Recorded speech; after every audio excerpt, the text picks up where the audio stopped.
kulanti wanaagsan daawadayaal ku soo dhawaada barnaamijkii xogta wareysiga oo xilligan idinkaga imanaya magaalada Khartoum ee caasimadda dalka Suudaan. Barnaamijkana anigoo Fiido Maxamuud Fiido baan soo jeedinaya. Waxaan ku soo qaad doonaa hadduu baaha weyn oo ogolaado safar oo madaxweynaha Jamhuuriyadda Federaalka Soomaaliya uu ku tagay magaalada Djibouti ee dalkaasi Djibouti. Halkaas uu kulamo kula qaatay madaxweynaha dhigiisa dalkaasi Djibouti Ismaaciil Cumar Geele.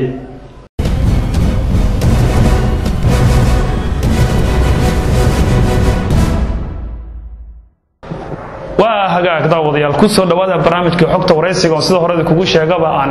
habeenkan caawa kaga hadli doono hadduu baaha weyn oo ogolaado safarkii oo magaalada Djibouti ee ku tagay madaxweynaha Jamhuuriyadda Federaalka Soomaaliya isagoo oo wafdi heer sare ah uu ka mid yahay wasiirka gaashaandhigga ay la socdeen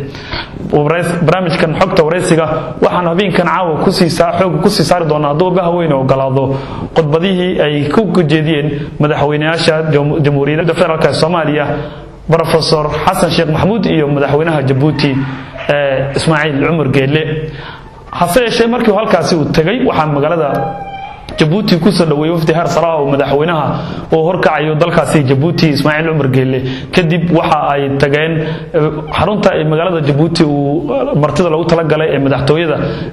Djibouti Ismaaciil Cumar Geele halkaas oo madaxweynuhu kula soo kulmay dhigiisa dalka Soomaaliya madaxweynaha dalkaasi Djibouti Ismaaciil Cumar Geele ayaa ugu horreyn halkaasi aad ugu mahadnaqay dhigiisa dalka Soomaaliya hase yeeshee waxaan ku bilaabaynaa codka madaxweynaha Jamhuuriyadda Federaalka Soomaaliya Professor Hassan Sheikh Mahmoud halkaasi kula hadlay madaxweynaha iyo wafdigii halkaasi ka socday waxaana ereydiisii kamid ahaa aad qaali ugu tahay inaan uga faa'iideysto inaan ka mahad celiyo madaxweynaha iyo xukuumadda iyo shacbiga reer Djibouti ba labadii jeer ugu dambeysay booqashada dalka aad ku timid oo labaduba laba waqti oo runtii aad iyo aad u ahayday xasaasi Soomaaliya taariikhdeedana meel weyn uga jirtay aad iyo aad ayaan uga mahad celinaynaa sidoo kale waxaan ka mahad celinaynaa doorka ciidamada Djibouti maanta Soomaaliya ay ka hayaan oo doorkii traditionalka aan ahayn kalgacaltooyo iyo walaaltinimo iyo udanqasho gooni ah runtii ay qabaan oo ay nabadiina ka shaqeynayaan dadkiina ay rajadoodii soo celinayaan runtii oo ay meel aad iyo aad u khatar badan oo aad u go'ano muxuu ahay ka fog meelihii ama looga soo gurman karay ama looga imaan karay u bareeray ayagoo beriga waliba aad u tiro yar oo dad aad u kooban ah u qaatay alxamdulillah ilaahay mahadis dadka deegaanka iyo ayaguna kalgacalkii dadka Djibouti u qabeen awgeed wada shaqeyn aad iyo aad u fiican ay markii hore la kulmeen ayaguna hadda shaqada ay hayaan aad raali looga yahay habeen hore odayaasha la hadlayay beledweyne runtii aad iyo aad ay u qanacsanaayeen ugu faraxsanaan shaqada dhinaca nabadeynta dhinaca difaacidda iyo dalka xoreyntiisa ka suko dhinaca nabadeynta beelaha iyo deegaanka ay ka wadeen runtii aad baa raali looga yahay doorka caalamiga ee dawladda Djibouti ay ka qaadato ama IGAD haday tahay ama AU ama Arab League oo IC hadda ugu dambeysay UN-ka mar walba qadiyada Soomaaliya dawladda Djibouti ay garab istaagto ayadana waa qadiyad aad waa walaaltinimo aad iyo aad u weyn oo ka mahad celinay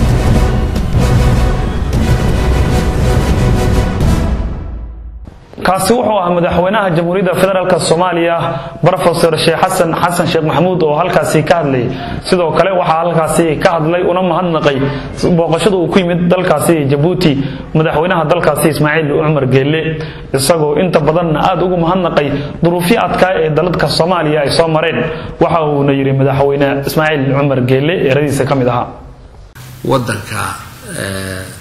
mas'uuliyadiisa lagu dhiibay ummadiisu sidaa ay u kala daadatay dad Soomaaliyeed oo garan waayay halkii lagu joogsanayay hadii la isdiidana halkii lagu joogsanayay garan waayay oo ay diiradu ka halowday ay gaarsiiyeen kolkii dambana meel ay ka qabtaanba ay ayagiiba waayeen aanada dabadood la qabay baa la yidhi maanta waqti adagna wanaagsanna labadaba ayaan arkaynaa inuu aan abuuri karo daacadnimadaada daljacaylkaaga kalsoonida aad qabto ee dadka Soomaaliyeed ay ku qabaan oo ay tuseen yani inta joogta iyo inta dibadda ku maqaniba sida ay loo soo dhaweeyay doorashadaada ayaa adigana ku siinaysa yani itaal iyo xoog iyo tamar ku siinaysa oo ku fudaydinaysa inaad waajahdo xaalado adag oo magaranaysa ay ku hor iman kara inaad ku waajahdo kalsoonidaas inta ay leegtahay maantana Afrika iyo adduunka saddexaadba iyo kuwa yani xoolaha lihiba waa la soo eegaya Soomaaliya in rajo ka qabta in kalgacal u qabta in damac ku leh intaba weylihi adiga de iyo xukuumaddaada iyo kala hufi doona markaas oo meeshii khayr dalka u leh iyo dadkii khayr u soo wada dalka unbaa si ay ku jirto taxadir uu ku jiro loo soo dhaweynayaa oo de adiga oo waxa la yiri yeeljiru isagoo garanaya meesha aad ku goynayo geedka ayuu yiraahdaa usha halkeen ka gooyaa adiga oo iska garanaya halka aad ku socoto in de aan yani aad hogaamini doonto dadka Soomaaliyeed horumar zaahiro iyo cizi iyo sharaftii ay lahaayeen usoo celinayaan aad usoo celini doonto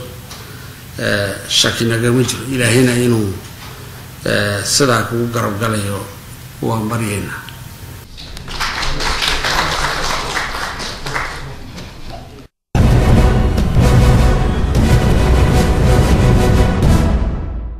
aad iyo aad u mahadsan yahay madaxweyne Ismaaciil Cumar Geelle ayuu ahaa oo halkaasi kula hadlay wafdigii ka socda dalka Soomaaliya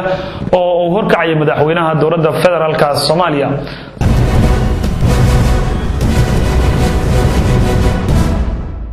intaas ayaanu ku soo gabagabeynaa guud ahaan barnaamijkii xogta wareysiga oo habeennimadan caawa ka imanay magaalada Khartoum ee caasimadda dalka Suudaan anigu Maxamuud Fiido la socodsiinay inta barnaamij mid kale mid ku kulmi doono waxaan idinkaga tagaa sidaas iyo nabad gel